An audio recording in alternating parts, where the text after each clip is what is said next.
창세기 50장 15절에서 21절까지의 말씀 함께 보시겠습니다. 창세기 50장 15절로 21절의 말씀입니다. 함께 읽겠습니다. 요셉의 형제들이 그들의 아버지가 죽었음을 보고 말하되 요셉이 혹시 우리를 미워하여 우리가 그에게 행한 모든 악을 다 갚지나 아니할까 하고 요셉에게 말을 전하여 이르되 당신의 아버지가 돌아가시기 전에 명령하여 이르시기를 너희는 이같이 요셉에게 이르라 내 형들이 내게 악을 행하였을지라도 이제 바라올 때 그들의 허물과 죄를 용서하라 하셨나니 당신 아버지의 하나님의 종들인 우리 죄를 이제 용서하소서 하니 요셉이 그들이 그에게 하는 말을 들을 때 울었더라. 그의 형들이 또 친히 와서 요셉의 앞에 엎드려 이르되 우리는 당신의 종들이니이다. 요셉이 그들에게 이르되 두려워하지 마소서 내가 하나님을 대신하리이다. 당신들은 나를 해하려 하였으나 하나님은 그것을 선으로 바꾸사 오늘과 같이 많은 백성의 생명을 구원하게 하시려 하셨나니 당신들은 두려워하지 마소서 내가 당신들과 당신들의 자녀를 기르리이다 하고 그들을 강력한 말로 위로하였더라. 할렐루야. 지지난주부터 하나님 앞에 경건의 훈련을 받는 것이 유익하다는 얘기에 대해서 우리가 들었고 우리가 어떤 것을 훈련을 해야 할까 이런 얘기를 지난주에 첫 시간으로 환경을 이기는 훈련을 우리가 해야 되겠다. 환경을 이겨낼 수 있는 훈련을 해야 되겠다 이런 말씀을 드렸습니다. 디모데에게 쓴 편지에서 사도 바울은 경건의 훈련이 모든 사람이 받을 만하다 이렇게 말씀하고 있습니다. 경건에 이르는 훈련은 모든 사람이 받을 만하다는 거예요. 그리고 우리 믿는 사람들은 훈련을 들으면 받지 않으면 안 된다 하는 얘기와도 똑같은 얘기입니다. 모든 사람이 받을 만한데 나는 훈련 안 받아도 된다. 이 말은 성립하지 않는 것이죠. 왜냐하면 경건의 훈련이 내 생에 유익이 있고 또 우리 세상을 살아가면서 은혜를 누릴 수 있기 때문에 그렇습니다. 첫 시간은 우리가 환경을 이기는 것에 대해서 우리가 들었는데 우리를 둘러싼 환경들이 때로는 어렵고 힘들고 언제 이런 어려운 환경들이 끝나나 언제 아픈 게 끝쳐지나 이런 우리가 고민에 휩싸일 수도 있지만 하나님께서는 그 환경을 이기고 극복해내기를 원하시고 환경을 다스리시기를 원하신다는 것에 대해서 지난 시간에 말씀을 드렸습니다. 오늘은 두 번째 시간으로 상처에 대해서 말씀을 드리려고 합니다. 여러분 뭐 치유학교 뭐 이런 거 얘기 많이 들어보셨죠? 내면의 치유 뭐 이런 얘기 많이 들어보셨을 거라고 생각을 합니다. 저도 많이 들어봤고 또 그런 집회에 많이 다녀보기도 했습니다. 그런데 내면의 치유, 그리고 뭐 상한 감정의 치유 뭐 이런 얘기들을 다 종합을 해서 보면 우리 안에 쓴뿌리가 있는 거예요. 성경의 구절을 이제 갖다가 내는 거죠. 우리 안에 쓴뿌리가 있을 수 있으니 쓴뿌리를 캐서 해결을 해야 된다라는 건데 대개 그런 우리 치유집이나 이런 데 가보면 그때뿐이에요. 그때뿐이고 그때 다 뿌리 뽑아가지고 상처가 다 내면에 있는 상처가 다 없어진 것 같은데 그때는 눈물을 내고 막 해결된 것 같은데 그리고 우리가 그때가 지나고 나면 또 그런 것을 사로잡으면 모습들을 발견하게 됩니다. 그러면 뭐 그런 목사님이 틀렸다 이런 얘기를 말씀을 드리고자 하는 게 아니고 우리의 내면을 치유하시는 분은 하나님이시고 우리에게 상처가 누구나 있을 수 있습니다.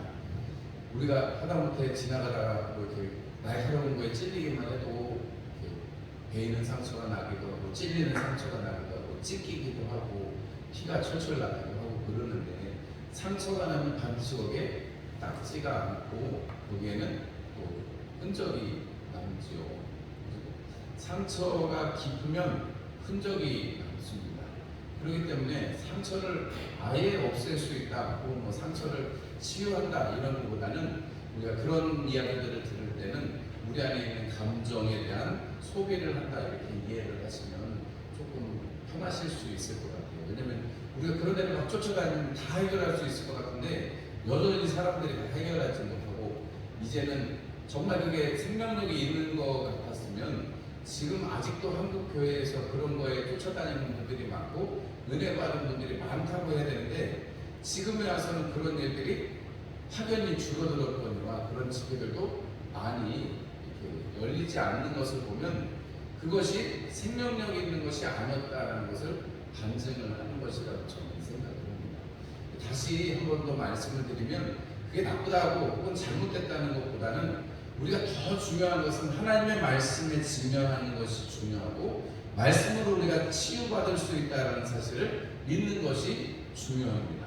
여러분, 하나님께서는 나의 상처를 아시고 나를 치유하실 줄을 믿으십니까? 믿으십니까? 여러분, 주님께서 죄 지은 여인 간통을 하다가 현장에서 잡혀가고 온 여인한테 주님이 나중에 뭐라고 하세요? 둘러봐라, 주위를 둘러봐라.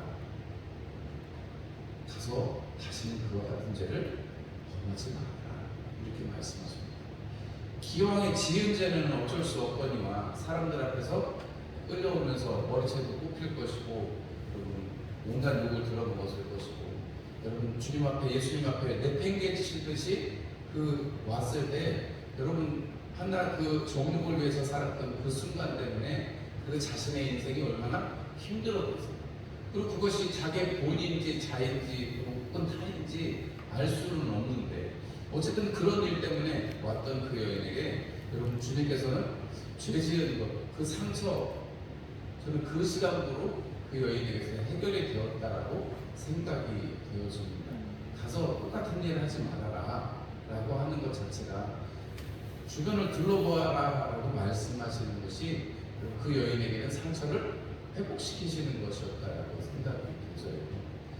우리가 특별히 막 모여가지고 막 상처를 치유해달라고 막 생각나지 않는 것까지 생각나게 해달라고 기도할 게 아니고, 여러분 하나님께서 필요하시다면 우리로 하여금 생각나게 하실 것이고, 어렸을 때 있던 일도 생각나게 하실 것이고, 태중에 있던 일도 생각나게 하실 것이고. 근데 여러분, 상처받은 거를 자꾸 들쑤시면 여러분 더 덧나지요. 그죠? 상처는 싹 낫는 게 중요하지 자꾸 들쑤시는 게 중요하지 않습니다. 인간의 방법인 상담이라든지 이런 기술들을 가지고 사람들의 마음을 만져서 감정적으로 동요를 일으키는 것은 사람의 방법이지 하나님의 방법은 아니라는 생각이 저는 목회를 하면 할수 들어요. 이건 제 개인적인 견해일 수도 있습니다만, 사람들이 상처를 받으면 요즘에는 뭐 애들 우스갯소리로 애들끼리 서로 장난칠 때 나 상처받았어 이렇게 얘기하는 애들이 있어요. 그러면 상처받으면 무섭잖아요. 언제 나중에 그게 칼이 돼서 나한테 돌아올지 알아요. 조금 말만 잘못해도, 예를 들자면 여러분, 제가 이렇게 앞에 서서 특정한 사람을 향해서 얘기하지 않아도 여러분들의 만약에 심사가 불편하실 때는 제가 그냥 일반적으로 한 얘기가, 최 목사가 오늘은 나를 향해서 말씀을 꽂는구나, 말씀의 칼을 나한테 찌르는구나, 이렇게 느끼실 수도 있어요. 제가 주변에서 그런 분들 많이 봤습니다. 목사님이 그냥 일반적으로 하시는 말씀인데 나한테 하는 얘기구나. 그래서 마음에 상처를 입으셨다고 하는 분들이 제가 많이 봤어요. 물론 목사님의 의도를 가지고 그랬을 수도 있겠습니다. 모든 상황을 제가 다 아는 건 아니니까요.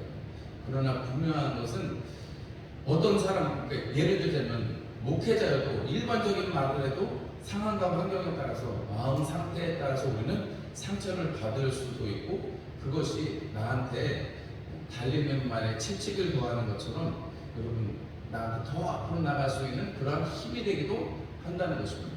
그러니까 상처를 우리가 받는다는 것은 어떤 일에 걸림이 생긴다 이렇게 생각하시면 편합니다.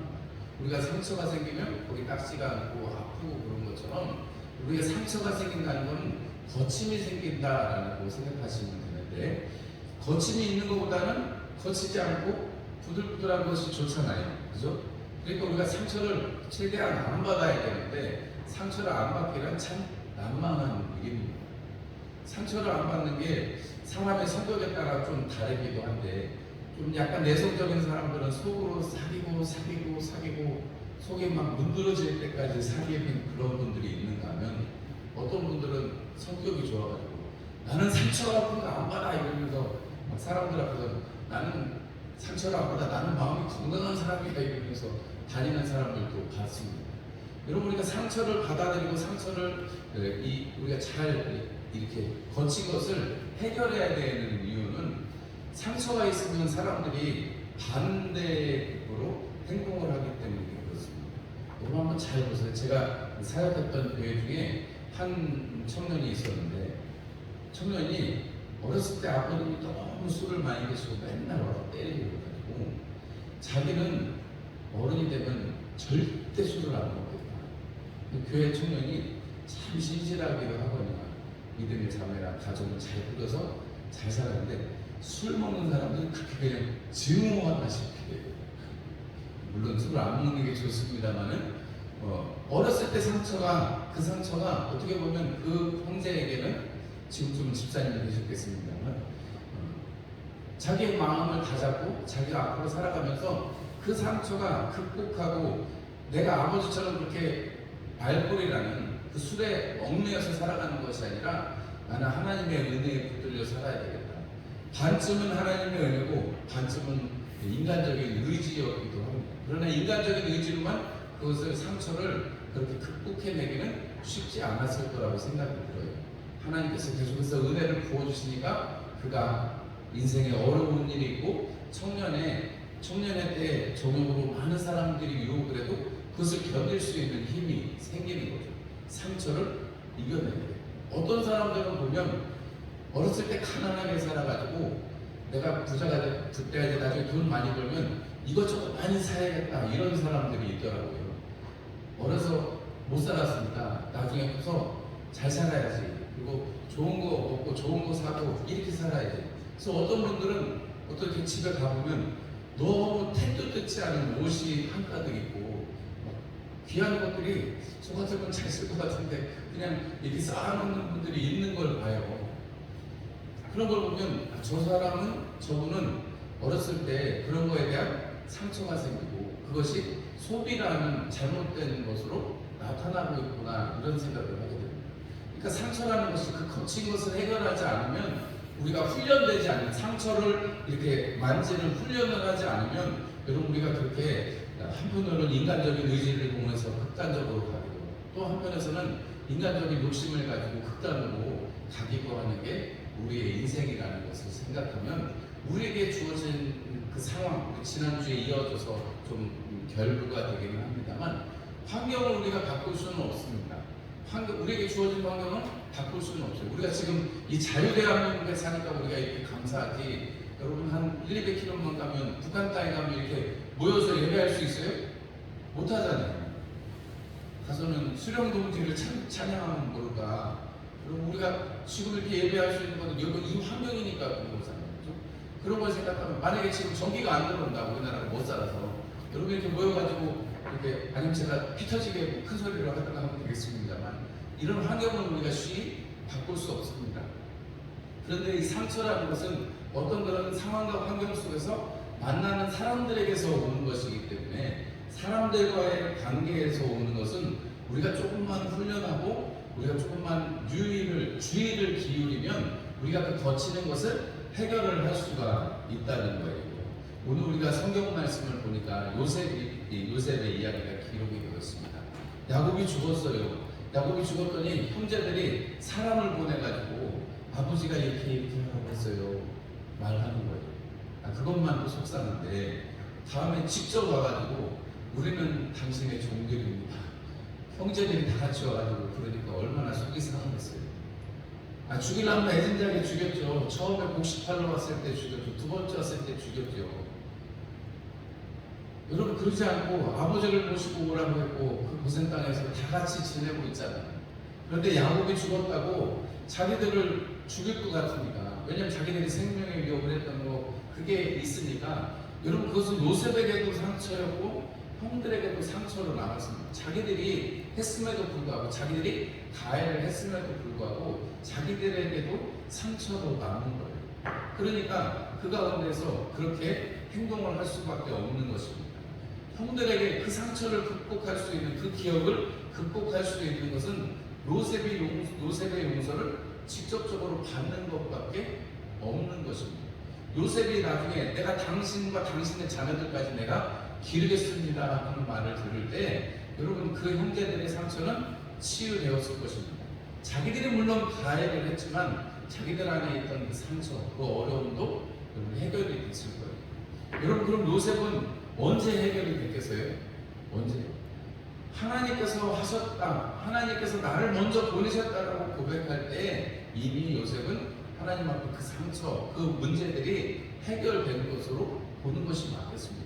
요셉이 만약에 꽁한 마음이 있었으면 어떻게 하나님과 함께 형통한 삶을 살 수 있겠어요? 여러분 주님과 함께 형통한 삶을 사시기를 주님의 이름으로 축원합니다.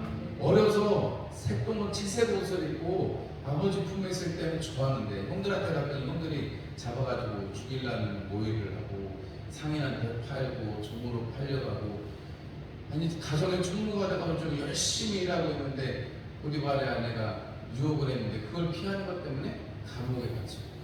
여러분 그런 모든 과정 속에서 요셉이 여러분 얼마나 상황과 환경 속에서 상처받고, 가장 가까운 형제들이잖아요. 가족한테서 상처를 받아서 얼마나 힘들었겠어요.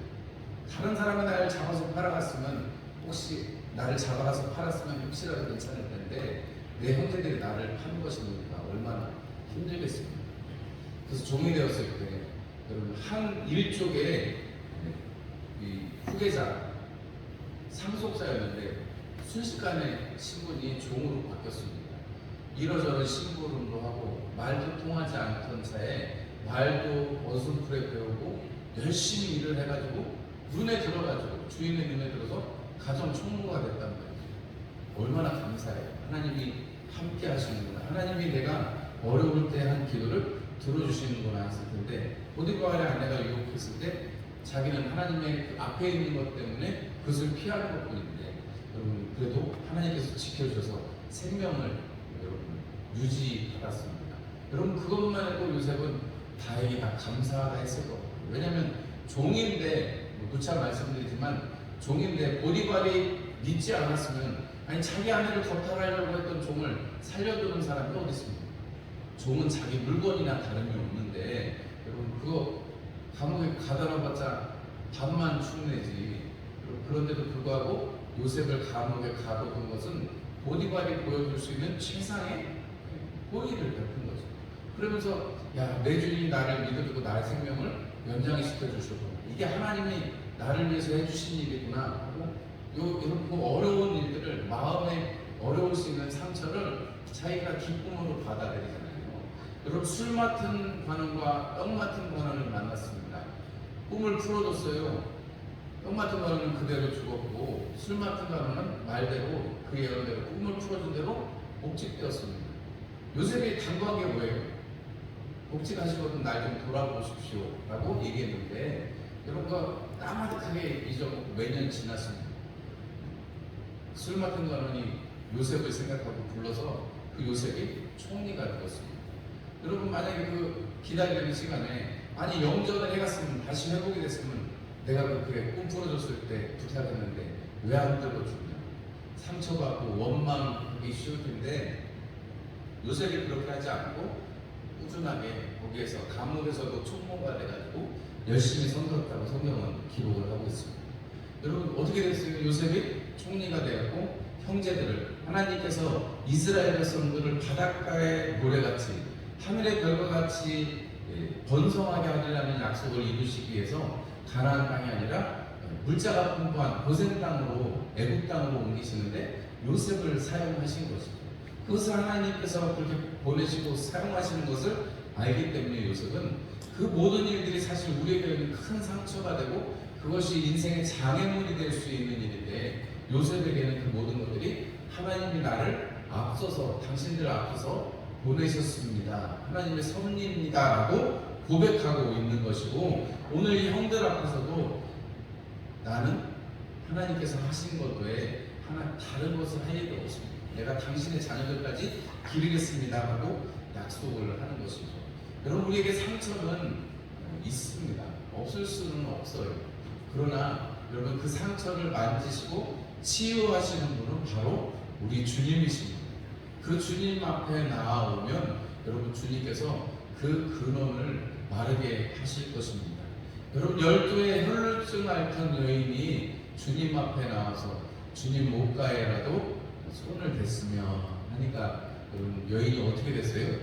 손을 댄 즉시로 혈루 근원이 마른 줄을 알았다. 이렇게 성경은 기록하고 있습니다. 여러분 그런 일이 어떻게 일어나요?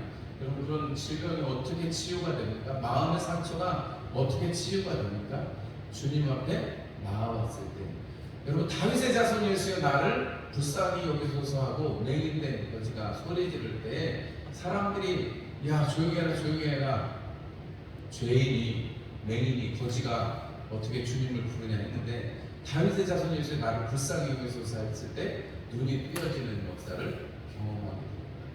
여러분 나는 그건 잘 모르겠지만 나한테 와서 여러분 씻으라고 했던 그 사람이 씻었더니 내가 눈이 띄어졌습니다 했던 시도염에 가서 씻었던 맹인의 이야기처럼 여러분 우리가 상처를 치유받는다는 것은 여러분 다른 것이 아니라 주님을 만나는 것입니다. 그래서 주님께서 그 가운데서 우리로 하여금 우리에게 기억나게 하실 때에 여러분 그거를 위해서 꼭 기도하실 필요는 없지만 여러분들이 기도하시다가 하나님께서 생각나게 하시는 것이 있거든요. 그것이 상처라면 하나님 그것이 주님 안에서 치유되게 해주시기를 원합니다. 딱지로 있어서 거치지 않게 해주시고 그 딱지가 떨어져서 덧나지 않게 해주시고 딱지가 닿아서 뚝 떨어지게 해주시기를 하나님 앞에 간구하시는 여러분들이 되시기를 주님의 이름으로 축원합니다.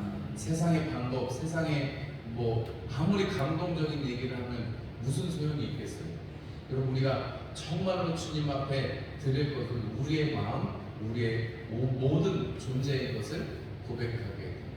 여러분들이 상처를 극복하시고 상처를 여러분 그것을 하나님께서 사용하시는 여러분 원동력이 될 수 있도록 우리가 오늘 여러분 히스기야도 그런 얘기를 하잖아요. 히스기야도 낮에 들은 말씀 속에 그 구절에 보면 나에게 이 고통 중에 있는 것 하나님께서 더 큰 평안을 주실 것임을 믿습니다라는 고백을 하는 것처럼 여러분 우리에게 상처가 올 때 나 상처받았어 그리고 웅크리고 나한테서 막 독이 뿜어나오게 하실 것이 아니라 주님께서 만지셔서 완전히 상처가 낫고 또 사람들에게 평강과 또 생명을 전할 수 있는 저와 여러분들이 되시기를 주의 이름으로 축원합니다. 네, 기도하겠습니다. 하나님 우리 아버지